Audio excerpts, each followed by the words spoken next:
Ladies and gentlemen, distinguished dignitaries, esteemed guests, industry pioneers, innovators from across the globe, and friends from media.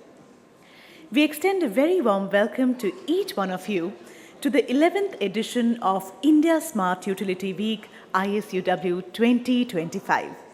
It's an honor to stand before you today as we commence this premier international conference and exhibition on smart energy and smart mobility organized by the India Smart Grid Forum ISGF.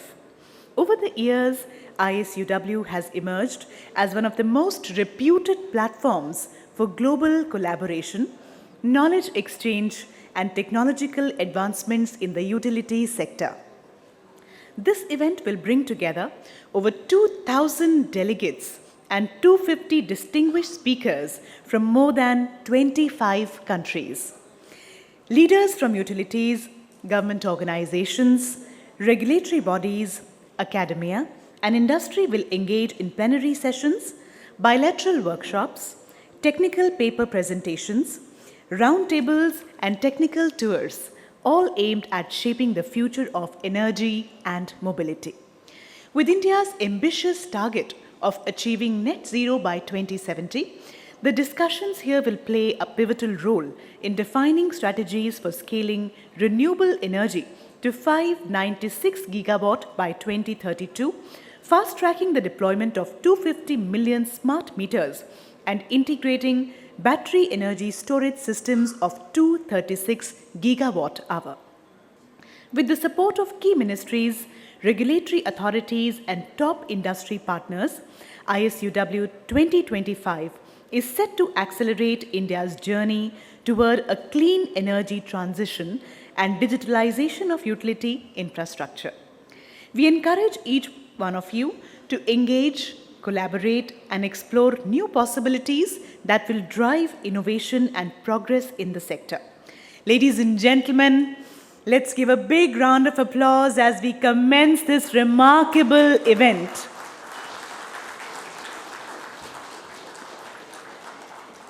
We welcome the supporting ministries of ISUW 2025, Ministry of Power, Ministry of New and Renewable Energy, Niti Aayog, Department of Science and Technology, and Central Electricity Authority.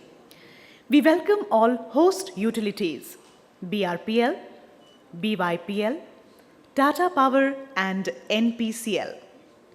We welcome our platinum partners, GE Vernova and Impressa AI.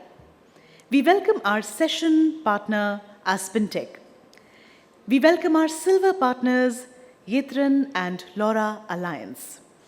We welcome our technology partners, Fluent Grid, Cyan Connaught, and Radius. We welcome our country partners, UK Government, US Commercial Service, Association of Power Utilities of Africa, and PJCI Indonesia. We welcome our bronze partners, EDX Wireless, Vyson Alliance, Texas Instruments, Phoenix Contact, Landis & Gear, Power Exchange, Australia, Appleton, and Kimball. We welcome our knowledge partners, CDAC, UL Standards and Engagement, EPRI, and Indian Energy Exchange. We welcome ISGF Innovation Awards Knowledge Partner, UK Government. We welcome all conference session partners. We welcome all supporting organizations of ISUW 2025. We welcome all media partners and all participating utilities. Ladies and gentlemen, we will now be seeing the glimpses of the journey of ISUW starting in Bengaluru in the year 2015. Moving on to the second edition that was held in Delhi in 2016, third edition in 2017, fourth edition in 2018, fifth edition in 2019, sixth edition in 2020. Then we had two virtual editions in 2021 and 2022, the ninth edition in 2023, the 10th edition in March 2024. So with 10 successful editions of ISUW, we have the pleasure of welcoming you all to this 11th edition.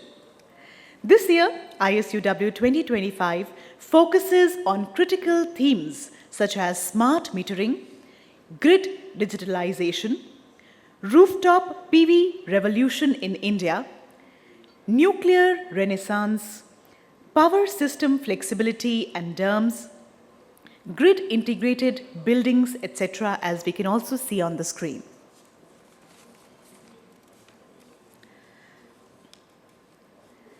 Ladies and gentlemen, we can see on the screen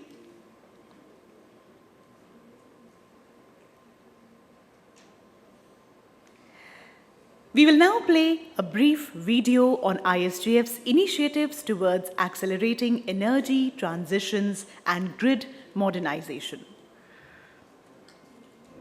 Welcome to the India Smart Grid Forum, a globally reputed think tank established by Government of India in 2011 as a public-private partnership. Over the last decade, ISGF has been at the forefront of policy advocacy and technology demonstrations in the domains of energy transition, electric grid modernization, electric mobility, and digitalization of utilities. As in the past, during the last year, ISGF launched several groundbreaking initiatives that are reshaping India's electricity landscape. One such project is the Vehicle to Grid V2G demonstration, which will showcase how surplus power on the grid during off-peak hours can be stored in the batteries of electric vehicles and released back to the grid during peak hours to support the grid to balance supply and demand. This technology has been successfully demonstrated with 4 Tata Nexon EVs that have been retrofitted with bidirectional power modules. These EVs will be operated by 3 private discoms in Delhi and the ANERT in Kerala. This technology has the potential to aggregate millions of EVs connected to the grid as virtual power plants, VPPs. This is first such demonstration in South Asia. Another first of its kind solution we have demonstrated is the option to charge EVs with green electricity.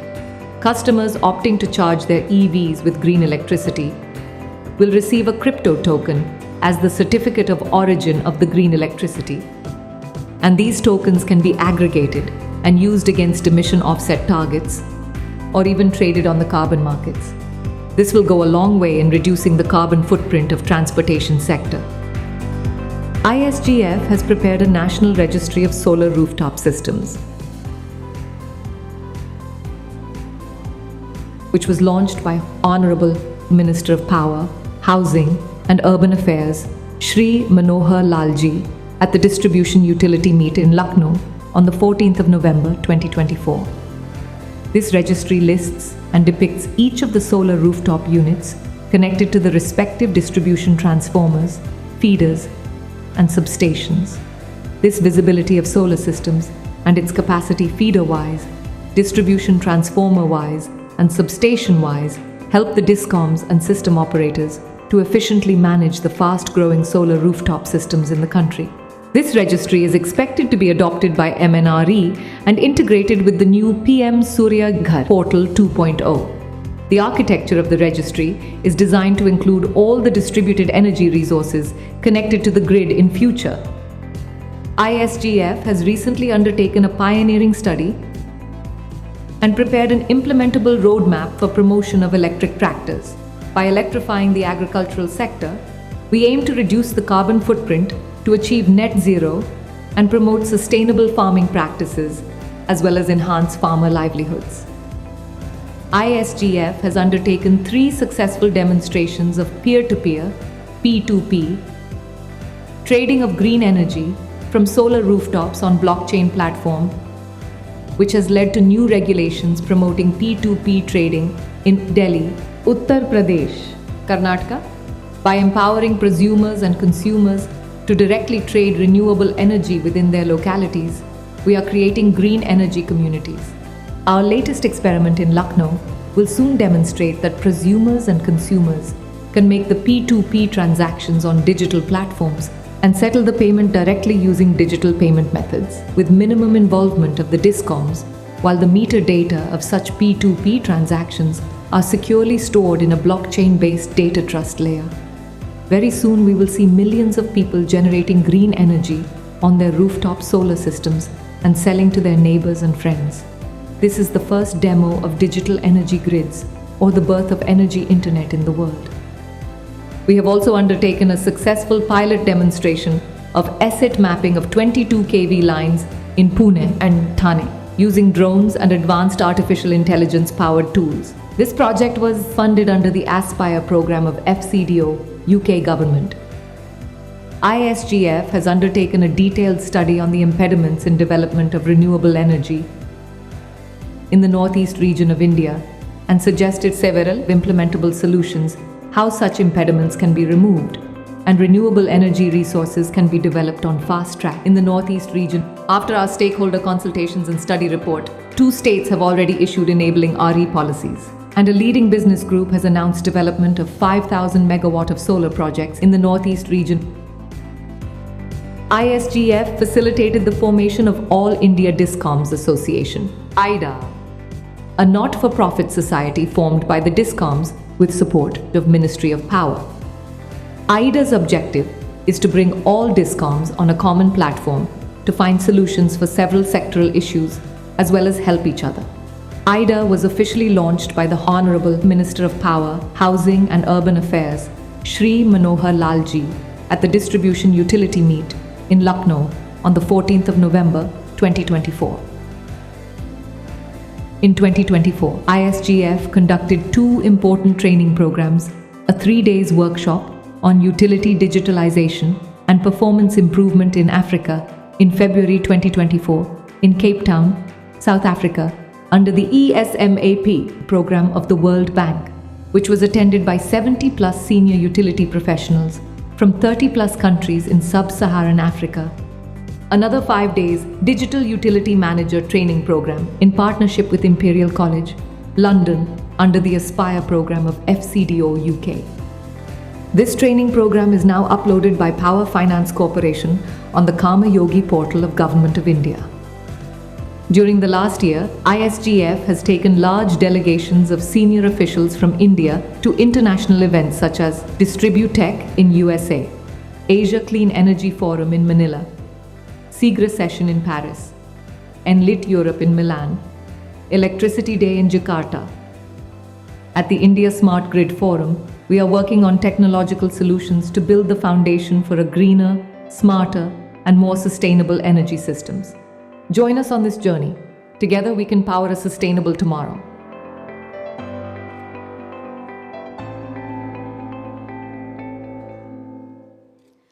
Together we can power a sustainable tomorrow. That was a wonderful video on the initiatives of ISGF. Thank you very much. Ladies and gentlemen, we will now be inviting our dignitaries to light the ceremonial lamp and commence the proceedings formally. May I please invite Mr. Ghanshyam Prasad, Chairman, Central Electricity Authority, Mr. Ashish Kumar Goel, General Secretary, All India Discoms Association and Chairman, UPPCL. May I please invite Mr. Richard Schomberg, Special Envoy on Smart Electrification IEC, Mr. Sandeep Zanzaria, CEO and MD, GETND India Limited, Mr. Abel, Didier, Tella, Director General, APUA, Mr. Reji Pillai, President ISGF and Chairman GSEF, and Ms. Reena Suri, Executive Director ISGF.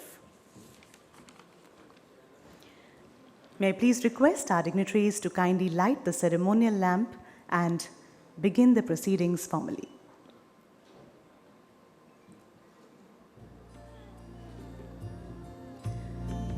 चलते हैं अंधकार से प्रकाश की ओर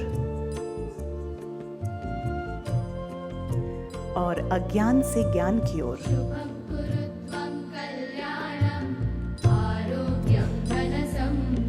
Let there be love and light in our lives.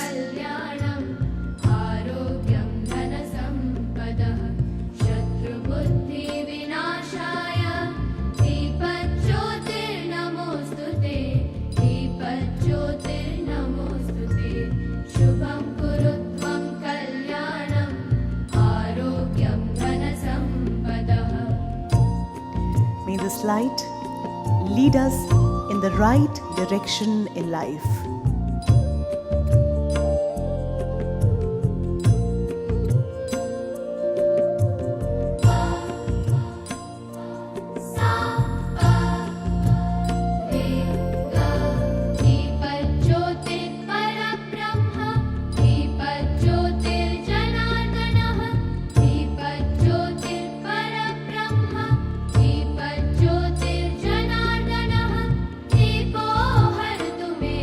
The ceremonial lighting of the lamp.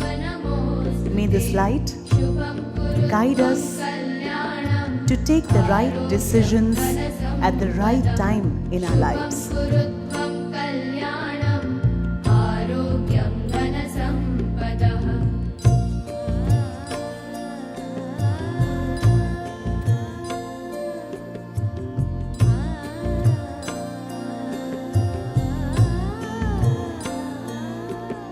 प्रज्वलन हमारी संस्कृति, हमारी परंपरा का एक बहुत गहरा हिस्सा है।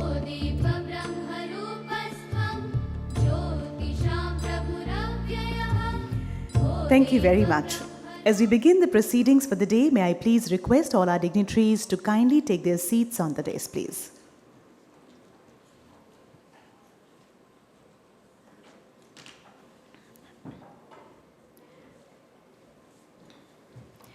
Ladies and gentlemen, to officially set the stage for this prestigious gathering, I have the honor of inviting Mr. Reji Pillai, President ISGF and Chairman Global Smart Energy Federation, to deliver the formal welcome address, please. Ladies and gentlemen, let's have a big round of applause for Mr. Reji Pillai.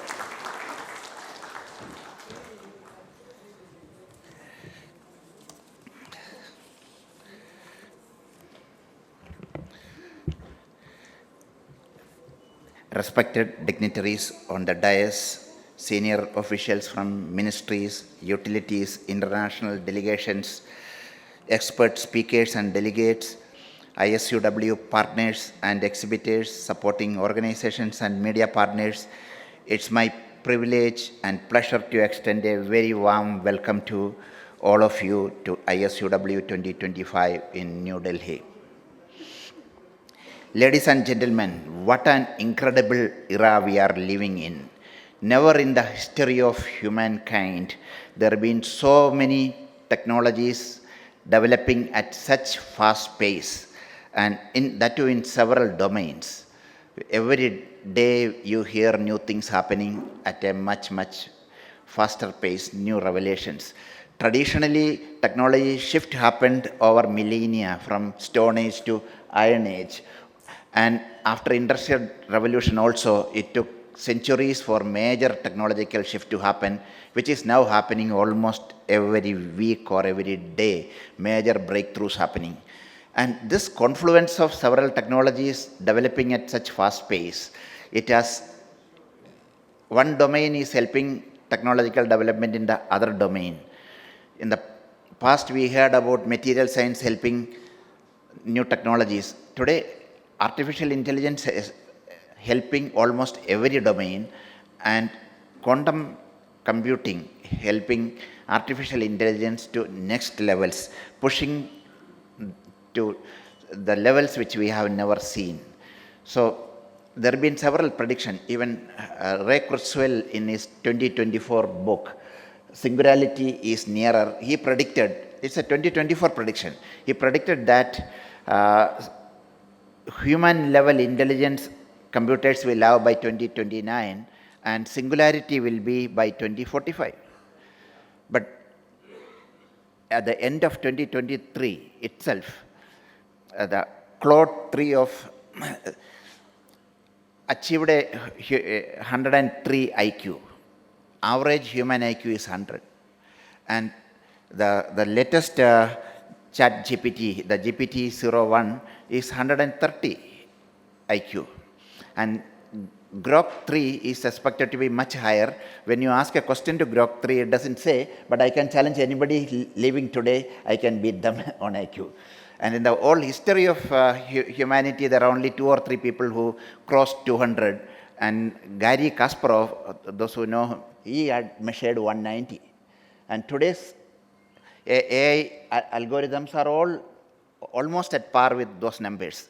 It's something which is unbelievable, and this pace is going faster and faster.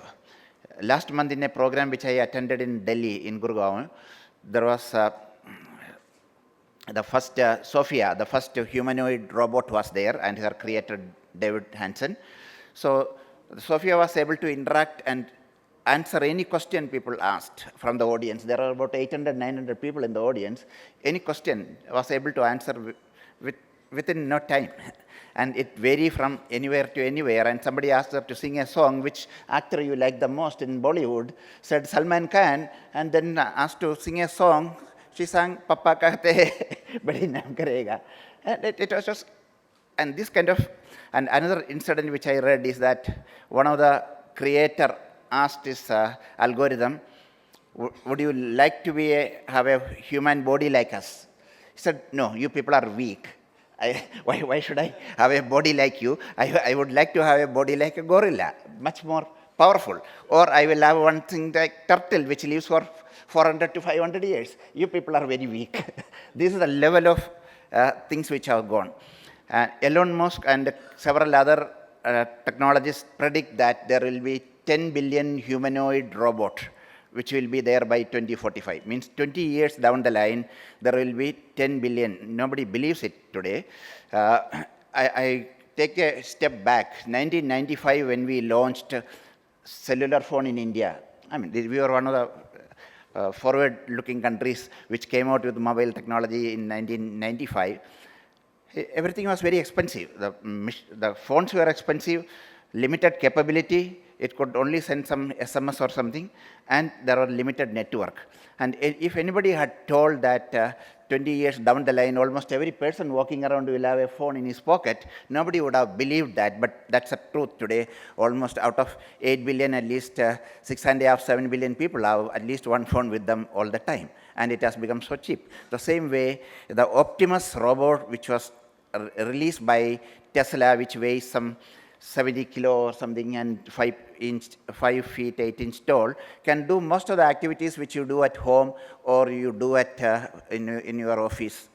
So those in the next 5, 10, 20 years, they are going to become much more capable, and their intelligence connected to the cloud, which connects to everything else, is going to be much more efficient. And we are entering into an era of what we call so unlimited productivity and abundance of everything.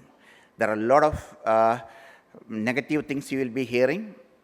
People will be talking about general AI or super intelligent AI is going to be out of control from human beings. They will do damage. But I believe more in the positive side of it, how we can leverage this. So when 40 years ago, when I started my career for a meeting like this, after the meeting, we type everything and then cyclostyle it and print out. Even photocopying machines were not there. And minutes of a meeting used to take a week to get it printed and send it to everybody. Today, at the end of a session like this, there are tools which will make a summary of it in no time. And it goes in one click and email to everybody. Look at the amount of efficiency which we have achieved, the productivity which we have achieved over the decades. And this is going to be a million-fold more in the coming years.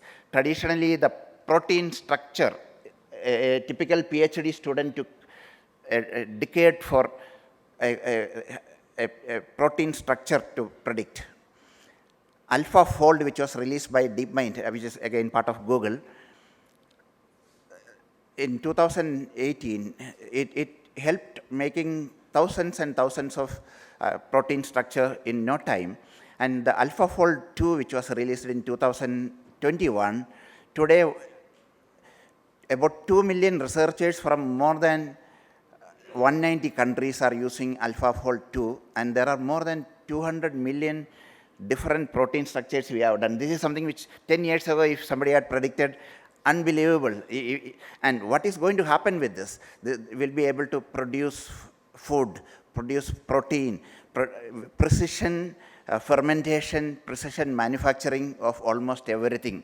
And also diseases which is there, the medical formulations which we do today is generic, which each person, the new generation of algorithms and the machines will be able to make medicines for each person depending on his the condition of the body. We talked about digital twins for buildings, engineering systems. Now we are talking about we're entering an era of having a digital twin for everybody. Every person can have a digital twin where you can do all experimentations, and that will take you to the next level. So I am talking, all these things are happening with electricity. That's a good part of it. And even otherwise, last year we talked about how electrification is going at a faster rate. And electricity has emerged as the fuel for decarbonization. Almost everything, industrial processes, transportation, everything is going to be on electricity, and more cleaner electricity the world is generating. So, enter the era of this AI data centers. The typical data centers, we've been giving electricity 5 megawatt, 10 megawatt, 50 megawatt. Now there are gigawatt scale data center for AI data centers. So, in fact, last year, Microsoft got into an arrangement with 3 Mile Island, the nuclear plant which was closed several years ago, the one which had some accident also, but commercially it was not viable, so some 10 years ago it was closed. But Microsoft got into an agreement with them to restart that in 2026 or 2027, and they agreed to buy entire electricity, some 840 megawatt for 25 years to power their, and nuclear energy considered to be a green electricity, not having much emission, so a green data center. And these kind of developments are happening. Sir, in UP also, as you know, Noida, several global capability centers where request for 100 megawatt, 500 megawatt data centers are coming up. So this is all going to be a great opportunity for electricity sector. And the current generation capacity around the globe is about 8 terawatts. This is expected to triple in next 25 to 30 years because of this new needs which is coming up. So the T&D, transmission and distribution system today, what we have is about 80 million kilometers, and that is, we have to build almost equal to that in next 25 to 30 years. So it's a huge business opportunity for electricity sector, and this will, and almost all technologies, you can see from the agenda of ISUW, almost all new technologies which we are talking about are successfully piloted, at least in electricity sector in different countries or different utilities, and all of them will find applications. In the next 3 days of our deliberations, we will see, and there are one session where we have selected more than 18 or 19 AI applications which have been successfully implemented by utilities in India, both private and government utilities in India, that came up for ISGF Innovation Awards in last 2 years. So, and some of them even have patents. The challenge is to adopt them, scale it up, and massively around India and around the world. So with these few words, what I want to project is that electricity sector is at a point where need to grow faster to support overall decarbonization, other technological development happening in AI, robotics, and all other domains. And it's a great opportunity for everybody.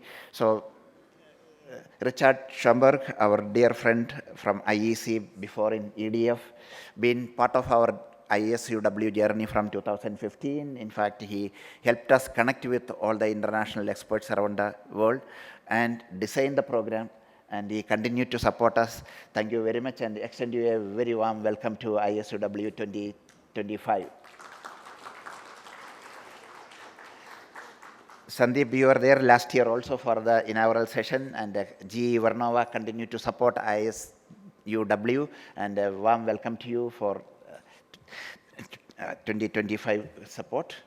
And Ganesham Prasad sir, you were there in the inaugural session last year also, and as CA chairman with another extended 3-year term, we continue to continue to work closely with you, and and warm welcome to you. And Ashish ji first attended our program in Kochi in 2023 November. We do 2 events like this, one bigger one in March in Delhi, and a similar one, but only one track. This has several multiple tracks which you will see from the agenda, but a distribution utility meet which is more focused on the problems of the electricity distribution companies in India, and that we do in different states. In 2023, we did it in Kochi in Kerala. For the first time, Ashish ji attended our program, and he was quite happy with that, and he offered to that we do in different states in partnership with the state utility in a state. So he extended, and we invited everybody to come to Lucknow in UP in 2024 for and become a co-host for Distribution Utility Meet 2024 in November. So in Kochi deliberations, there were some people, some utility leaders had told that DISCOMs do not have a DISCOM word, we use it for the distribution companies in India. There are about 73 or 74 of them across the country, and they do not have a common platform. The transmission companies have associations in India, power generation companies have associations in India, distribution companies do not have. It's a high time we need to have a association. And Mr. Ashish Goel has taken that suggestion seriously. He worked with different stakeholders, and finally the DISCOMs in India, under his leadership, has registered a society in 2024 December. And this was formally inaugurated by, as you've seen in the video, by the Honorable Minister of Power in November 2024 at the Distribution Utility Meet in Lucknow. So All India DISCOMs Association, or AIDA, which is today is real, or it's a reality, mainly because of your support and leadership, Ashish ji, and we extend a very warm welcome to you to ISUW 2025. We also agreed to host the first general body meeting of AIDA today afternoon in the next hall. So Mr. Abel Tella and I have the honor of working closely in the Global Smart Energy Federation. This is an intergovernmental organization more than 50 years old, with more than 50 countries, 46 countries in Africa, and 50 plus utilities are part of this, and with a headquarter in Abidjan in Cote d'Ivoire. And many programs you have seen. Last year we had done a training program in Cape Town. So with the support of ISGF along with APUA, we have organized that. Senior officers from more than 35 or 36 utilities in Africa attended about the 3-day training program with the support from ESMA program of World Bank. So he been supporting, he attended different editions of ISUW in the past, and this time he has come with several leaders, CEO level leaders from different countries in Africa. We will have a first India-Africa Smart Energy Roundtable in the afternoon.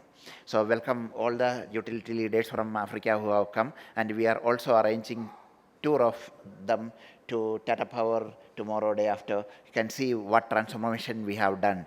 So it's worth mentioning that 22 years ago, when Delhi electricity distribution was privatized, the situation was pretty bad. Every day there were multiple electricity, the power outages, and the losses were more than 50%. So today we brought them down, the private utilities, with the technology deployment and effective management. They brought down those losses to well below 10%. And also power cut, even in summer, it doesn't happen most of the time. We have 24/7 electricity supply in Delhi. So that's been a major transformation, and there are a lot of hard work the utilities have done, and it's lesson for people to learn. The last year we had a big delegation from Brazil. They have gone to the discoms in Delhi, both Tata Power and BSES, and they were quite impressed with, and there is some collaboration or mutual learning happening. This year also a delegation from Brazil was supposed to come, but the delegation leader down with the avian flu, so they didn't travel. So we will have a virtual session with them, and we will be taking a delegation to their Latin American Smart Grid Forum event in August, which in the previous years also we had taken delegation. We see a lot of complementarity, some of the unique things which India has done in the grid modernization, which you will hear and get to see in the coming days, are much more relevant for as a developing country. Many of the African countries and Latin American countries, it's much more relevant what we have done here than going and seeing what America is doing or Europe is doing, because they are at a different level altogether. So with these few words, I extend a warm welcome to all of you and wish you 3 days of intellectually stimulating discussions and interactions. Thank you.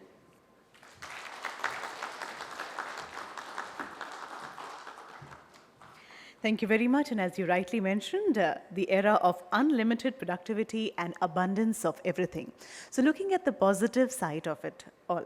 Thank you very much, sir, for sharing your thoughts and ideas with all of us.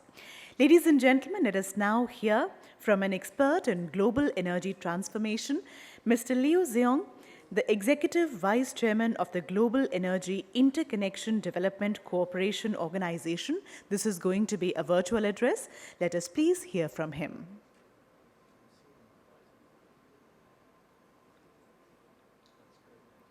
Distinguished guests, ladies and gentlemen, hello everyone. It's a great pleasure to join the 11th India Smart Utility Week. First, on behalf of GEIDCO, I extend my warm congratulations to this event.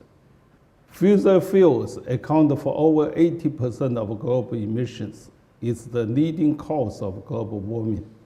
To achieve target of the Paris Agreement, we must build a clean energy system that is dominated by renewables and centered on electricity, and triple global renewable capacity by 2030.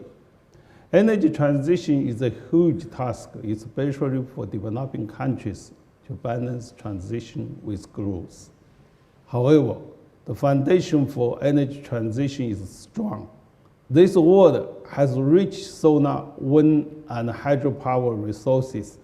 Clean energy generation, UHV transmission, smart grids, and electrification technologies are available and matched.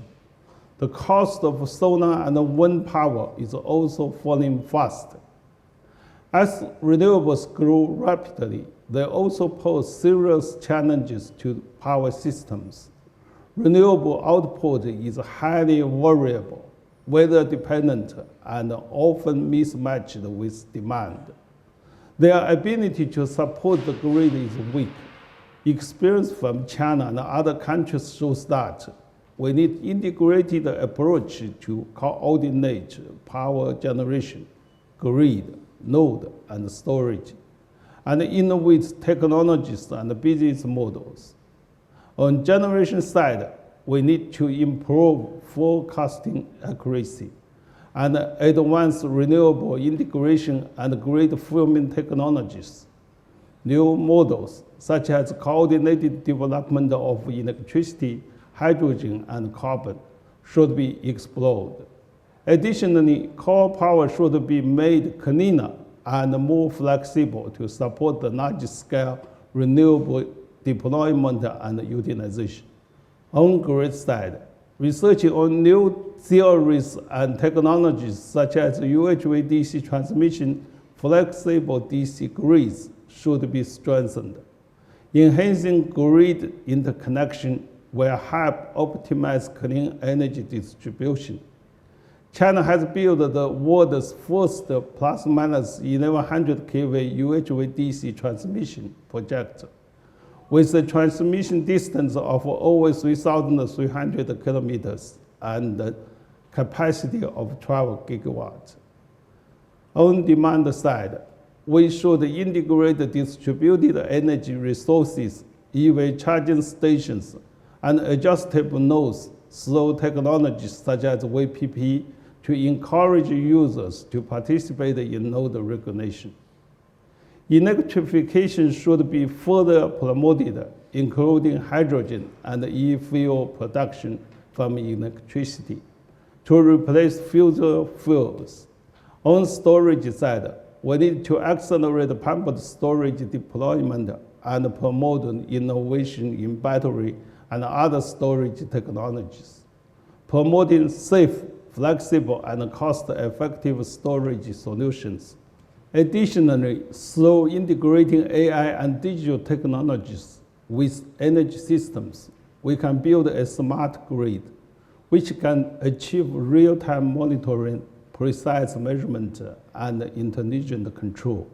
The resilience and efficiency of the grid will be greatly enhanced. Ladies and gentlemen, GEIDCO is committed to promoting a clean, electricity-centered, extensively interconnected, and intelligent global energy network. We foster a win-win platform for international cooperation. Looking ahead, we stand ready to work with our partners to accelerate global energy transition and build a green, low-carbon future. Finally, I wish this event a great success.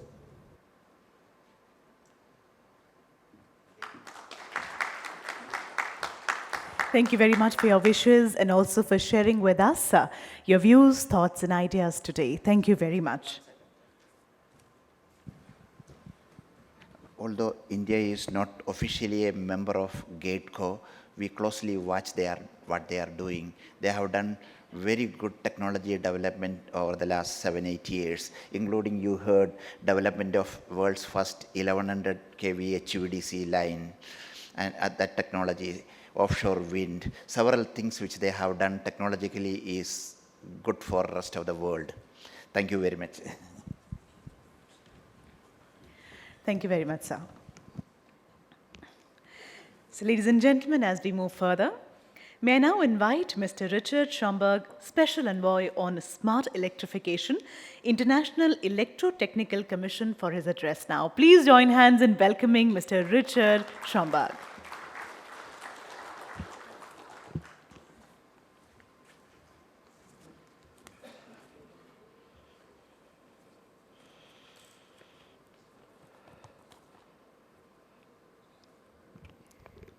Excellencies, ladies and gentlemen, good morning.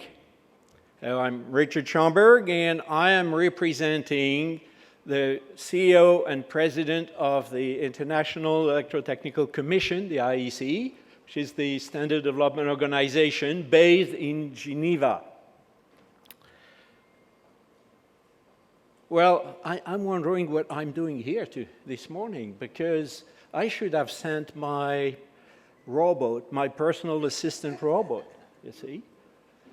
Well, no, that's a joke, because this robot is still on a leash, and actually nothing can replace the emotion, intuition of my direct interaction with the human peers and all of you.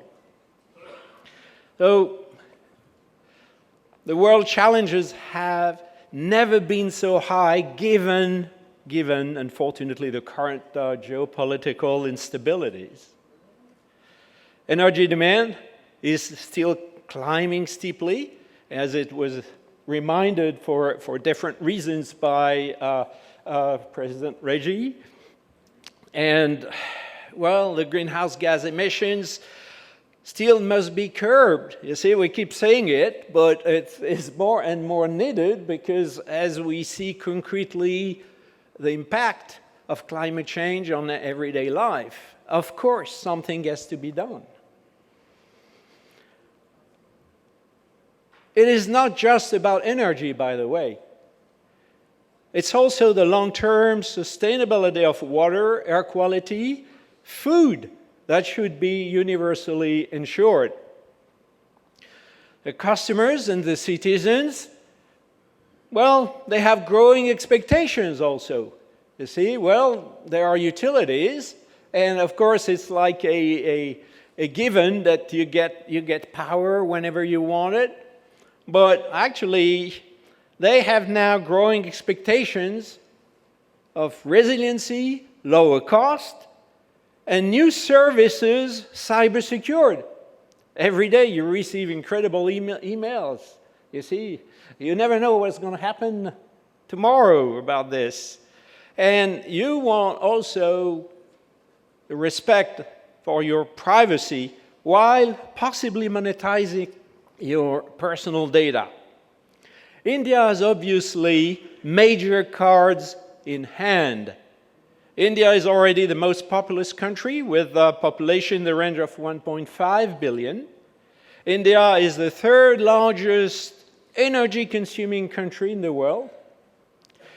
While many economies continue to somehow struggle post-COVID, India has been recognized to be one of the fastest-growing economies of the world by global institutions like the International Monetary Fund and the World Bank. As the UN Secretary General said, clean energy is the ticket to growth and prosperity. The energy choices that India considers will not only have direct bearing on its growing population, but will also, in interconnected ways, affect the global energy market, carbon emissions, and the flow of technologies and capital worldwide.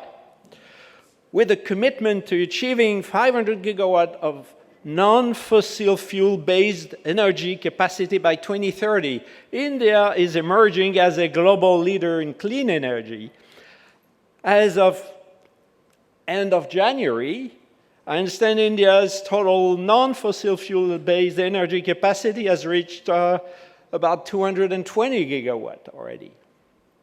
Also, India can count on 22 nuclear reactors for resilient CO2-free base load generation. Also, energy efficiency, demand-side management, controllable loads, electric vehicles, and transportation can also bring very substantial contributions, fully enabled by very strong smart metering deployment that are ongoing. The Prime Minister Modi initiative of forming the International Solar Alliance to fulfill the mission of One Sun, One World, One Grid, also WOG, is extremely commendable and a major step forward in ultimately achieving a world global energy connection, the one that was introduced by Liu Zehong in his video address. And believe it or not, GEIDCO has been doing some heavy lifting on this incredible concept of interconnecting all the continents. Because the sun is always shining somewhere on the planet. And because if you consider only the potential of wind power at the North Pole, it would be enough to power the entire planet. Well, of course, as soon as I say that, it's easy to say, well, wait a minute, because who's going to go to the North Pole, install all those windmills? And actually, if there is a failure or whatever, is it easy to maintain? Of course not.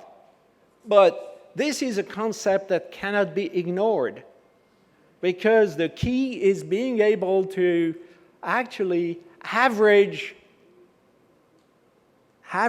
all the capabilities worldwide. And this is really what is about this concept. And this is what people or countries or companies are trying to do just nationwide, you see. When you try to interconnect with a so-called smart grid, all the capacities and the technologies that I'm not going to describe here, of course you know them, the only idea is to mutualize capabilities. And this GEI, Global Energy Interconnection, is just, as Zehong said, the extensive interconnection capability. I have a passion for this concept. Actually, I've been involved and I've been helping GEIDCO since day one on everything about smart grid. And it is not that well known what they have achieved. And they are doing incredible studies. I really encourage all of you to have a look into all the reports they have delivered. Absolutely incredible reports. It's not well known, but they do silently a very, very serious and documented work. And I think we need to keep in mind this. You see, ISUW, the Indian approach to this kind of concept is about the same dream. And I think I can completely concur to what the ISGF President Reji said that in his address, that we need to pay attention to this, and we need actually to consider, even to forget any political considerations for a while and just look into some a target and goals and see whatever can be done to go in that direction. Now, it was a lot about AI, and it's very interesting because Prime Minister Modi co-chaired the AI Action Summit in Paris last month, February 11th, along with the President of France, Emmanuel Macron. In his address, Prime Minister Modi noted that the world was at the dawn of the AI age, where this technology is fast writing the code for humanity and reshaping our polity, economy, security, and society. AI is very different from other technological milestones in human history in terms of impact. I'm just quoting what he said. Under your control. Therefore, collective global efforts are needed to establish governance and standards that uphold shared values, address risks, and build trust. And definitely trust is needed. You see, I didn't want to send my robot here this morning. He also emphasized that India has the world's largest AI talent pool. Of course, it's a claim, but I can believe that. Technology is blazing forward, but the complexity is rising very steeply. And this is where I am convinced that standardization is more than ever a master key to take up the challenge. And IEC, the SDO I'm representing here, it's one of the SDOs. There are many very good SDOs, but from the IEC viewpoint, IEC is committed to deliver an effective enabling portfolio of technical standards.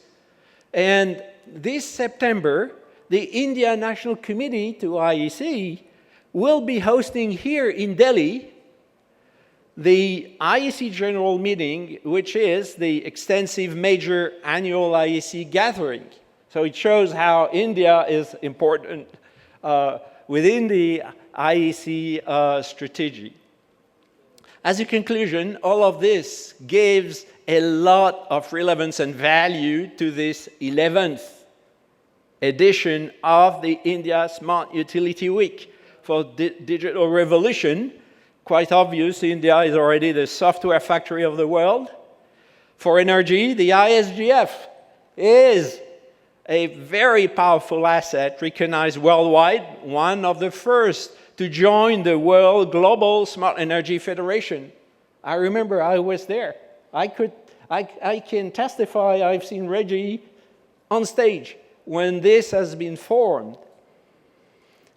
ISGF delivers very relevant publications and is organizing also incredible events that are effective connectors.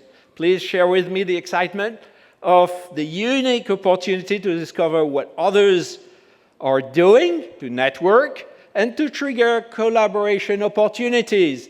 Thank you very much for your attention.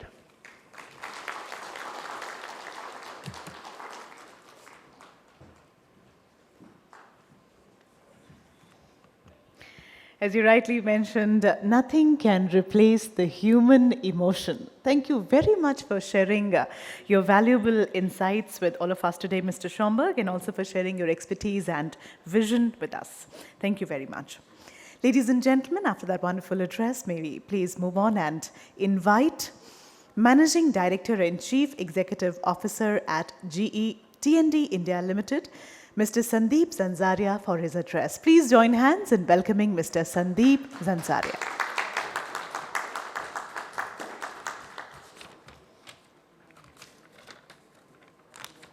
So, good morning, dignitaries on the stage, Mr. Ghanshyam Prasad, Mr. Ashish, my other colleagues, and the friends in the audience. First of all, I would like to thank India Smart Grid Forum. As Reji said, this is my second consecutive year on the inauguration. And I think it's an amazing forum where we get a lot of opportunity to connect and the amazing technologies which are getting developed. So many panel discussions, and we get to know what's happening all over across the globe. And even the experts are able to share that what's happening in India with the global experts as well. So I think it's an amazing forum for knowledge sharing and understanding what's happening in the world.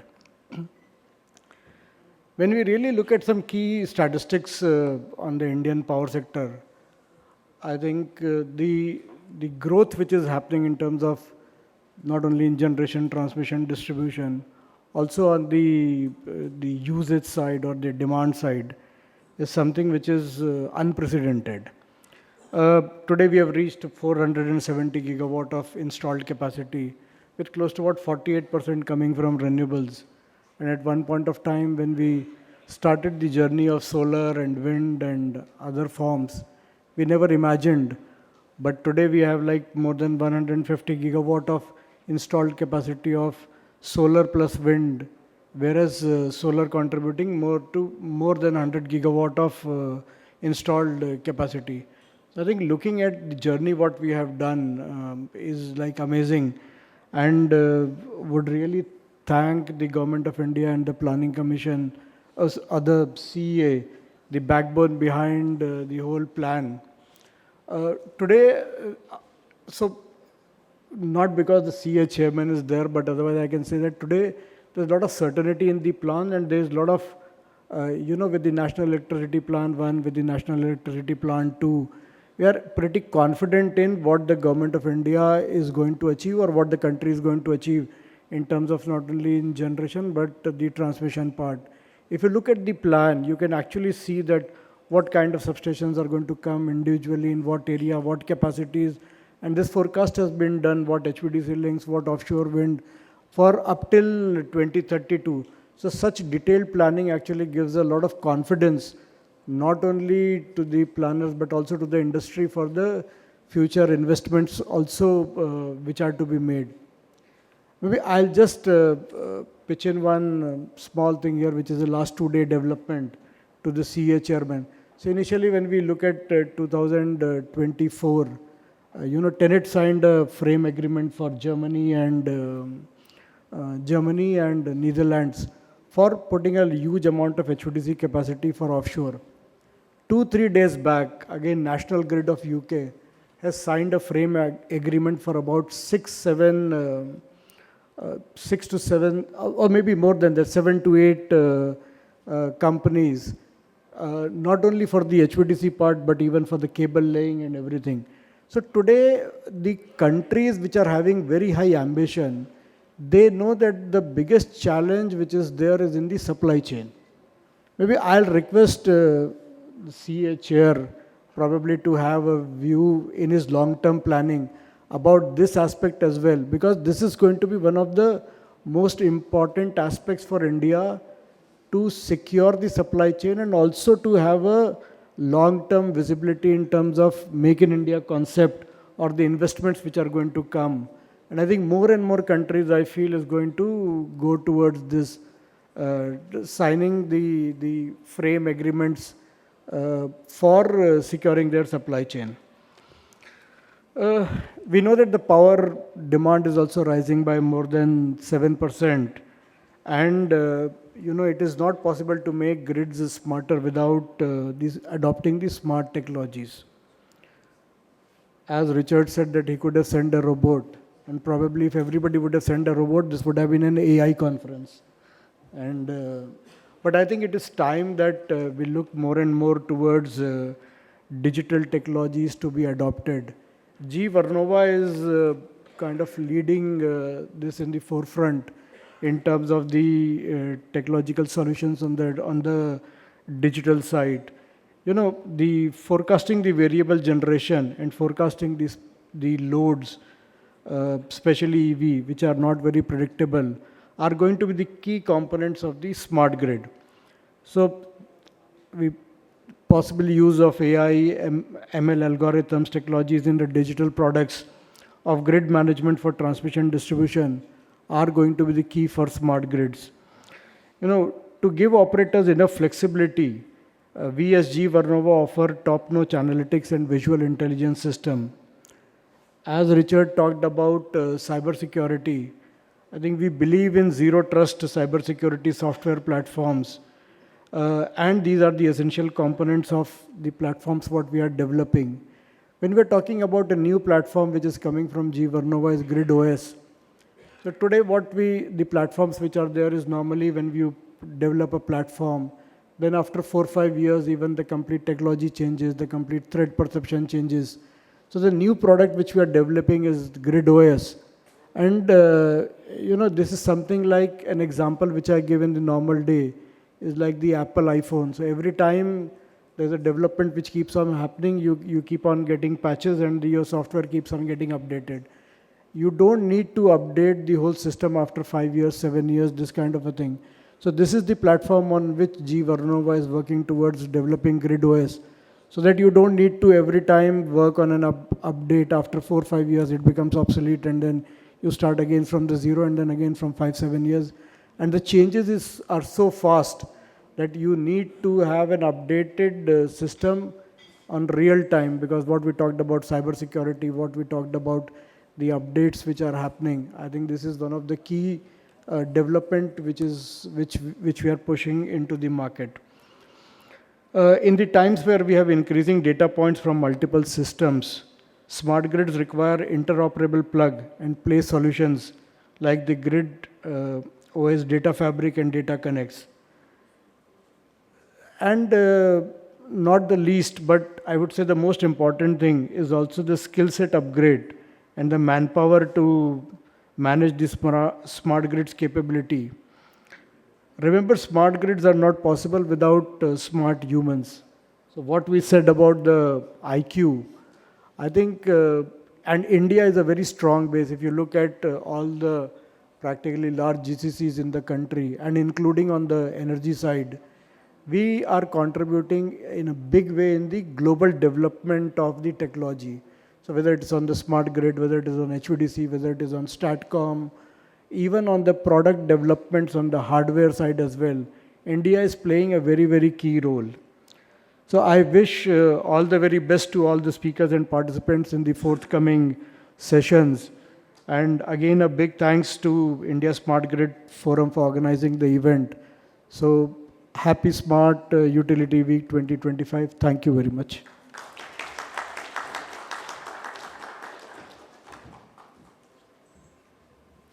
Time for adopting more and more digital technologies, as you rightly mentioned. Thank you very much for your thought-provoking address. Your perspectives have provided us with valuable takeaways. Thank you very much, Mr. Sandeep Zanzaria. Ladies and gentlemen, as we move on, may I now invite Director General, Association of Power Utilities of Africa, Mr. Abel Tella, for his address. Please join hands in welcoming Mr. Abel.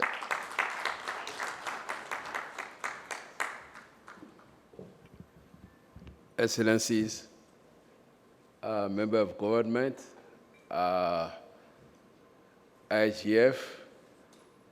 First of all, I would like to thank Reji and all its team of ISGF for inviting us again this year for this event. On behalf of the chairman of the board of APUA, Engineer Papa Toby Gay, and all my team in the headquarters in Abidjan, I would like to commend ASGF for this event that will be at its 11th edition. I came with a number of CEOs. Unfortunately, some of them cannot be here because, administrative formality to travel from the country and to India are not easy, and next time we'll take it very early management of this to have more people here present. Why are we here? Like you see the history of Africa. Africa have a large number of so-called poor countries. But I don't see them like poor country. I see people rich by their soul, rich by their head. The only poverty that they have is poverty of management. And this poverty of management brings them to poverty of energy. Because you cannot have so huge number of raw material, energy potential, and be poor on energy. Why are we here? We see India have gone through this challenge of transforming the potential and real development. And African country, okay, we share a very rich history with Europe, with Americas, but what brings us very close to Asia is what they went through before development. So today, we see that we need to change the view. The view that I have is a 60-plus old lady seated in a huge bag of diamond, begging to help to develop this diamond. So if we need to change this, we need to change the management, we need to change how do we develop energy. Three challenges that we have.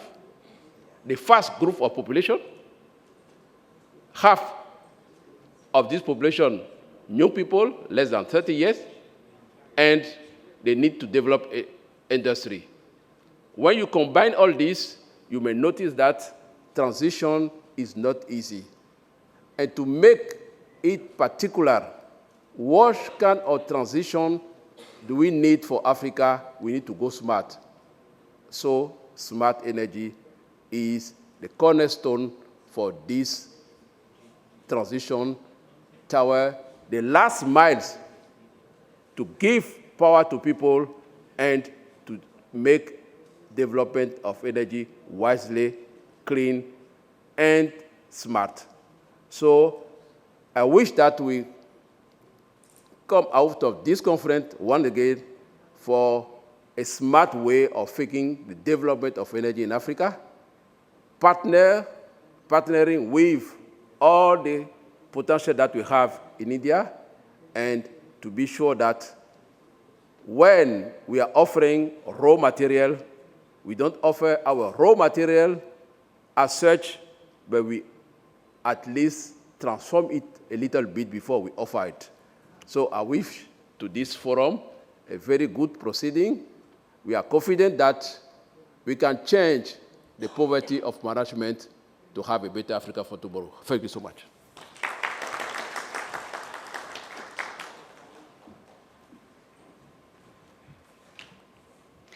Thank you very much, Mr. Abel, for your valuable insights that you shared with all of us, and we appreciate your time and effort in addressing us today. Thank you very much for joining us. Ladies and gentlemen, as we move further, may I now invite Mr. Ashish Kumar Goel, General Secretary, All India Discoms Association and Chairman, Uttar Pradesh Power Corporation Limited, for his address. Please join hands for welcoming Mr. Ashish Goel.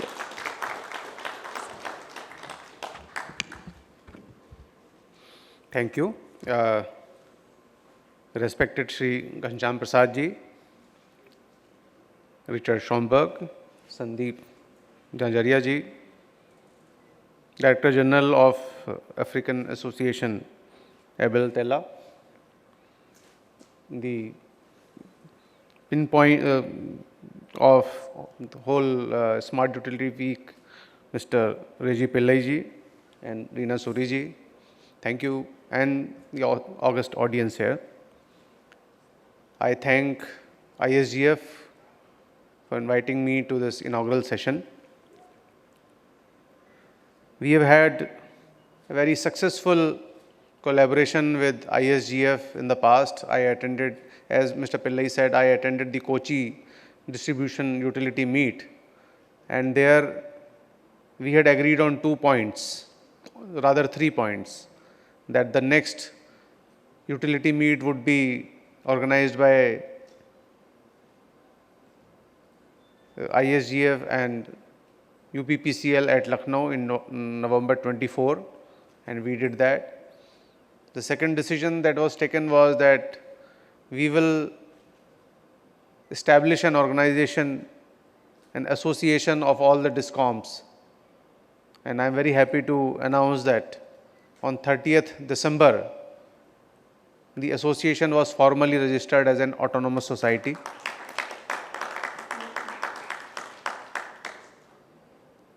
And the third was that we will be launching a dedicated SPV in UP for EV recharging. So we have launched UPREV, called UP Renewables and EV Infrastructure Company Limited, whose sole purpose will be to develop EV charging infrastructure across the state. So this is the first of its kind company that has been launched in UP, and it was incorporated and started in May 2024. I will like to talk about the AIDA, All India Discoms Association, whose general body meeting will be taking place in the afternoon at this venue itself. So this is an association which will provide a common platform for all the DISCOMs in the country, whether private or public or working as government departments. And this platform would endeavor to find solutions to common challenges and problems, to collaborate, share experiences, share challenges, build capacities, create knowledge, and offer solutions to all the utilities. In that vein, Smart Utility Week is holding many sessions, especially on smart metering, digitalization, and use of AI, ML, robotics, and other things. No doubt these are the challenging times for DISCOMs as we face energy transition, as we face new technologies. Our both supply as well as demand patterns are going to change. And henceforth, it is not going to be possible just by manual intervention to manage supply and demand once this energy transition is kicking in. We need huge capacities, both in terms of technology as well as manpower, to face these challenges. And I'm sure AIDA is very well placed to broker or to become an intermediary between the technology providers as well as the distribution utilities. I foresee AIDA becoming a nodal point or a landing point for all the technology providers, all the equipment providers to approach, so that AIDA can then educate and collaborate with all the distribution utilities, whatever is there on the market. So henceforth, I foresee AIDA playing a very important role, apart from other advocacy and other things, to infuse new technology, infuse new ways of working, and offer such solutions to all the distribution utilities. Hence, I would request all the technology providers to also include AIDA in their mailing lists, so that whatever you are innovating, whatever you are producing, whatever knowledge you are producing, it can be shared quickly with all the utilities. And I am sure, with the credibility that AIDA will have or is going to have, as it is a shared platform of all the utilities in a democratic way, whatever is disseminated by AIDA is going to be picked up by all the utilities at a much faster rate than any other forum or conference or any other thing. We have the blessings of Ministry of Power, we have the blessings of CEA and all other statutory bodies, and this is a forum which, in my view, is going to become a very useful forum for distribution utilities, not only in terms of sharing knowledge and approaching various challenges, but also in terms of standardization of equipment, probably coordinating procurement, as well as sharing of knowledge and spreading knowledge and improvement in the technologies. So I thank India Smart Utility Week as well as ISGF for providing me as well as AIDA this forum to hold our general body meet at this forum, and I am sure we will be able to have much more and much bigger events and organizations in mutual collaboration. Thank you very much.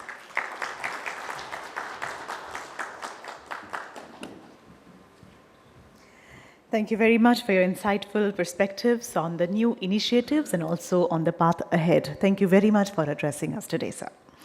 Ladies and gentlemen, as we proceed, may I please now invite Chairman Central Electricity Authority, Mr. Ghanshyam Prasad, for his address. Please join hands in welcoming Mr. Ghanshyam Prasad, Chairman Central Electricity Authority.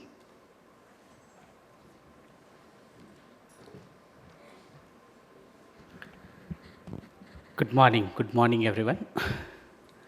All the dignitaries sitting on the dais, we heard them all, and most important, the dignitaries joining here from across the world, African countries and others, and dear colleagues.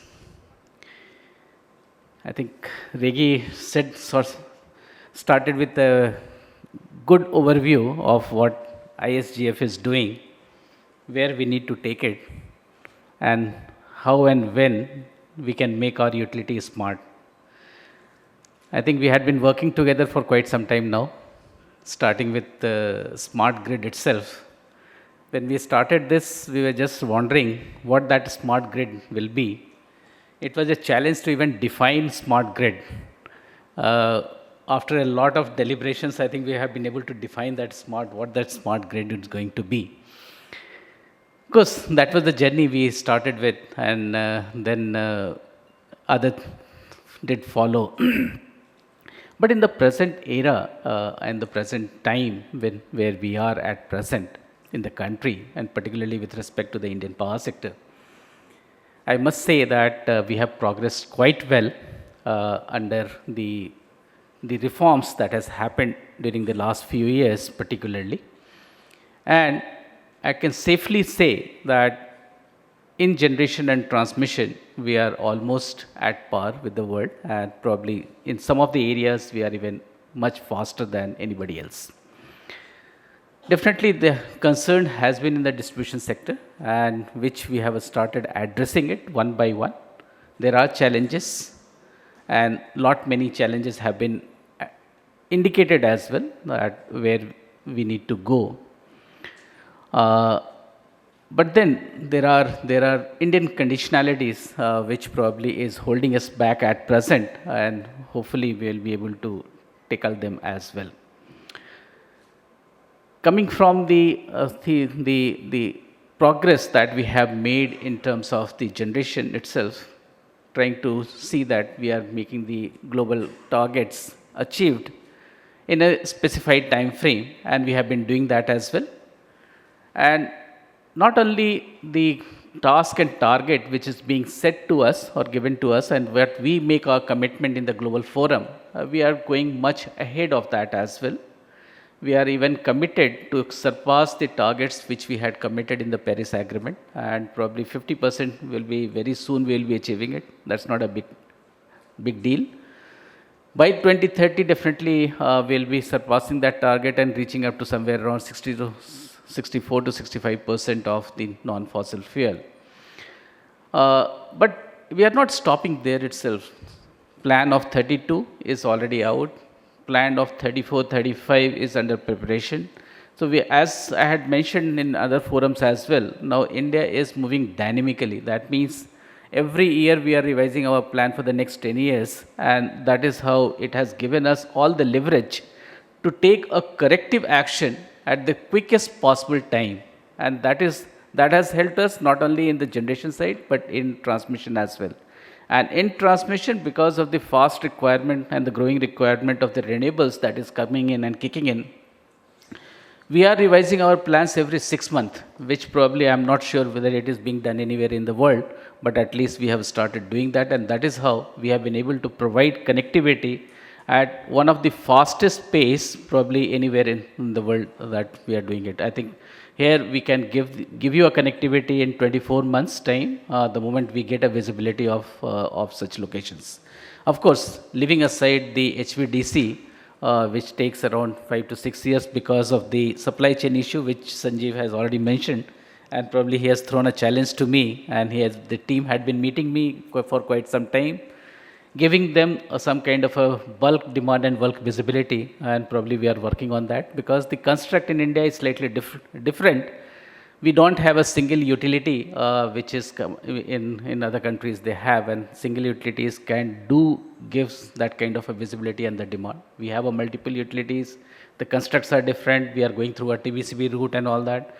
So the things cannot be one-to-one, but definitely we are working, at least in the planning stage, we are definitely indicating what kind of a demand that is going to come. But placing an order unless it is really bidded out has become quite challenging for the Indian conditions. But still we are on that job. But definitely what we would like is, I would like to address the supply chain issue in slightly a different manner as well. Probably we need to multiply these suppliers as well. And probably in that event, wherever the equipments are in a short supply, probably the endeavor should be that we multiply those numbers, either expansion of the same facilities or through a new entrant or the vendor development, what we are planning to do. And trying also to see that in the equipment side, we had a detailed discussion with IMA and all the manufacturers in the country. And recently, we also had the CEO forum meetings during the India Grid forum, wherein a lot of suggestions also had come to take care how we can multiply these resources, the pain points, how it can be resolved, and that is how the things can become slightly more faster in terms of the development, in terms of implementation, and in terms of the meeting the challenges of the supply chain as well. But as we come towards the distribution segment, I think one thing that still keeps on bothering us is the financial viability of the distribution companies. Just now Sanjeev told me that there are people who can give me an order for next 5 to 10 years, and they have money for it, and they can commit and they can give you an advance. Probably our distribution utilities probably is still struggling with the finances, and they are yet to become more financially viable and have money to spend that kind of a thing.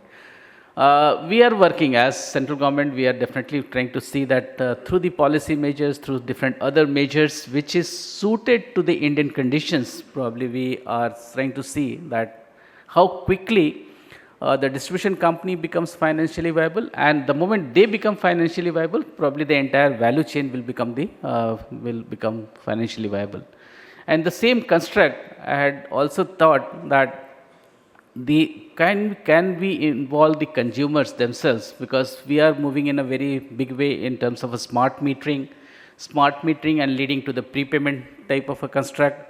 The moment we have a prepayment, that means the entire cash flow of the entire value chain can get improved, and these consumers can become a financer to the entire power sectors, and this is how we need to really tackle this particular issue. And I feel that the small contributions coming from the consumers themselves can become a very large kitty which can easily support the power sector. Not only this, the second thing that is going to happen is probably the working capital, which is right now we are spending crores and crores of rupees in terms of the interest burden which is coming to all the utilities in terms of working capital, in terms of any other things.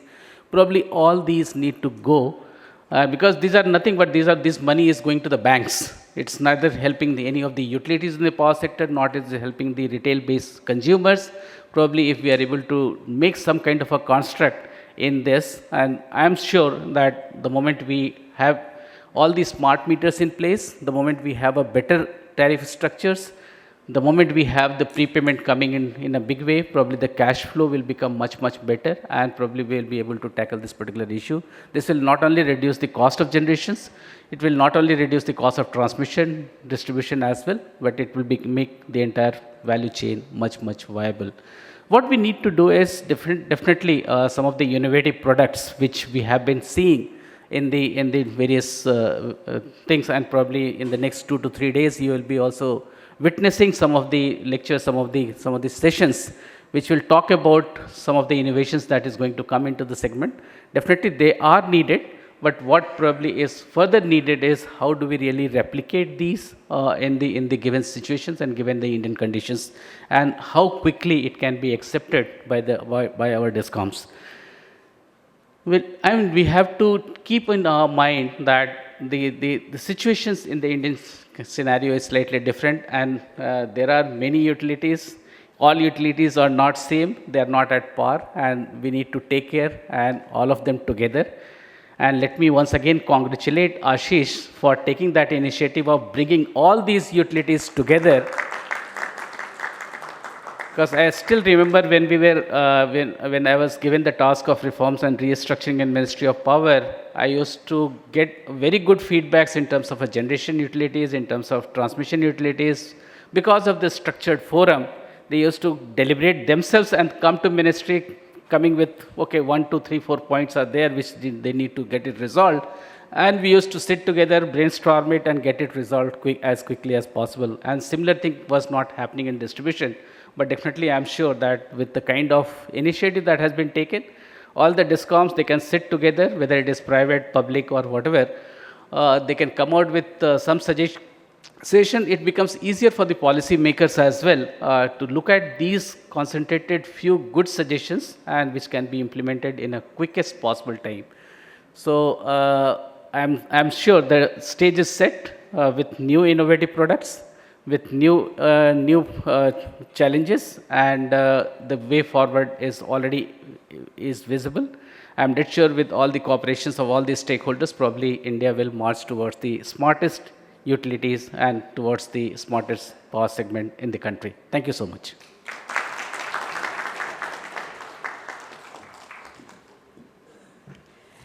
India will march towards the smartest utilities and smartest power sector. Thank you very much, sir, for your sharings, for sharing your expertise and the forward-looking approach, which have given us a clearer understanding of the opportunities and challenges that lie ahead. Ladies and gentlemen, now we have come to the release of white papers and launch of new initiatives. So as we begin, we'll be launching the vehicle to grid, the V2G technology demonstration in India first, which is the first of its kind demonstration by ISGF and all other technology partners. Let's have a big round of applause for this. This could also be experienced outside near the exhibition area where it is displayed. As we move on, we'll now be launching the Impressa Meter Data Hub, an AI-powered, first-of-its-kind solution in the world. Let's once again have a big round of applause.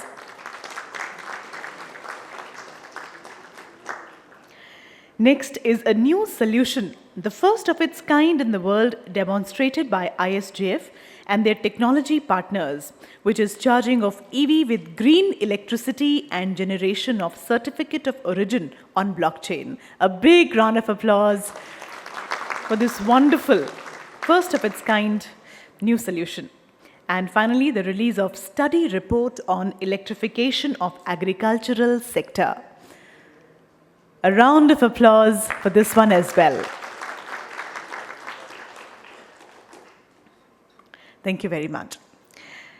Ladies and gentlemen, finally, for proposing the vote of thanks, may I please invite Ms. Reena Suri, Executive Director, India Smart Grid Forum, to kindly please do so. Let's welcome Ms. Reena Suri with a round of applause.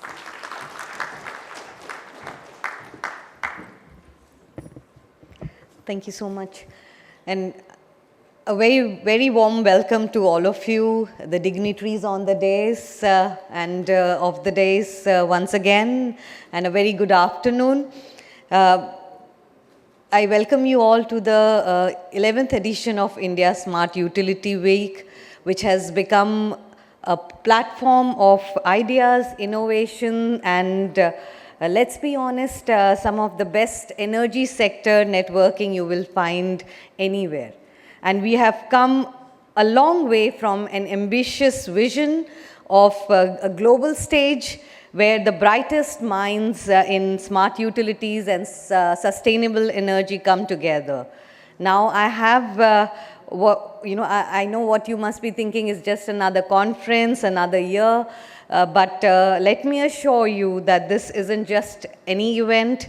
India Smart Utility Week isn't about just talking, it's about transforming.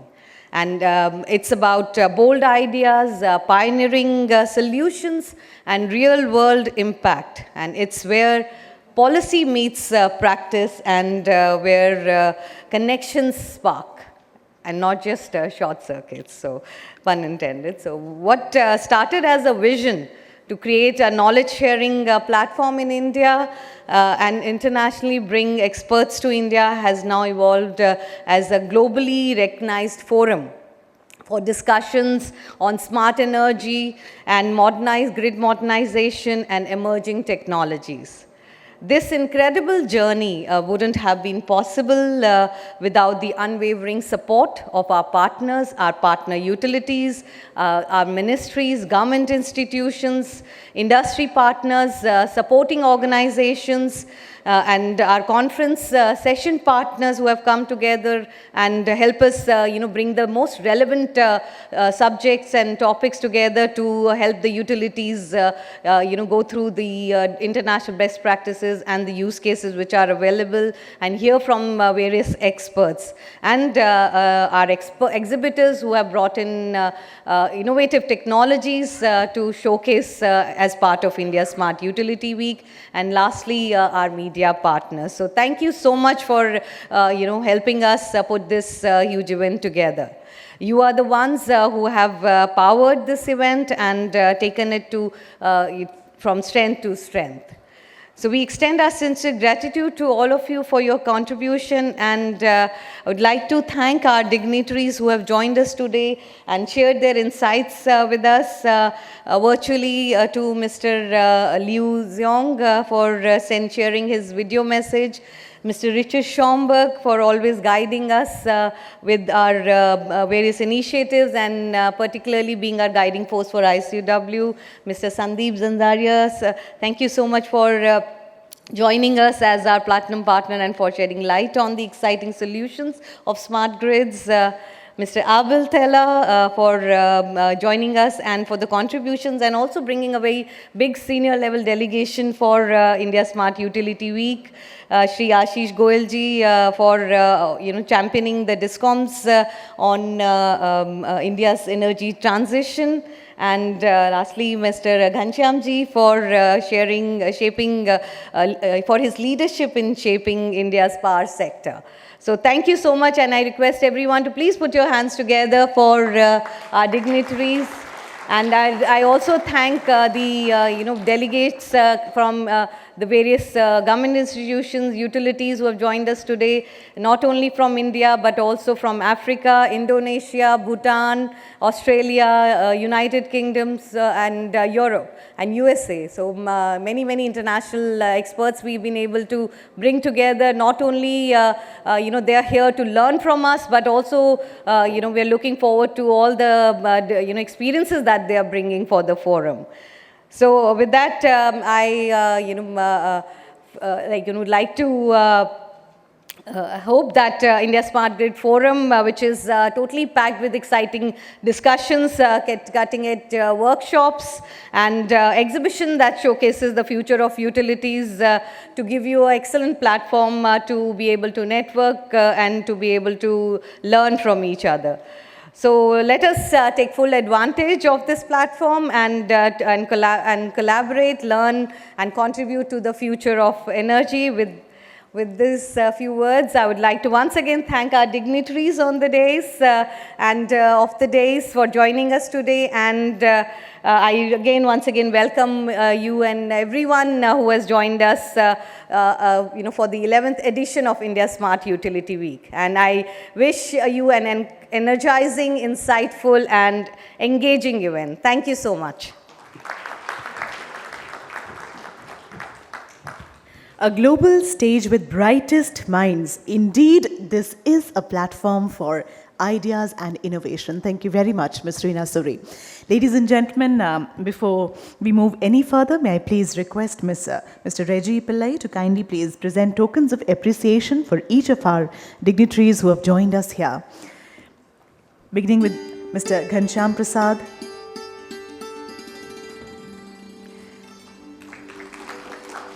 Mr. Ashish Kumar Goel,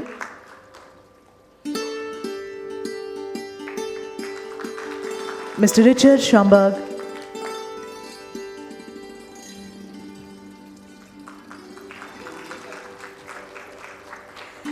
Mr. Sandeep Zanzaria,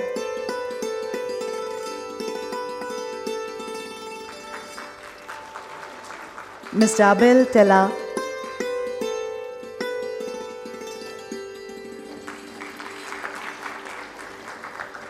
and now may I please request our dignitaries for a group picture, please.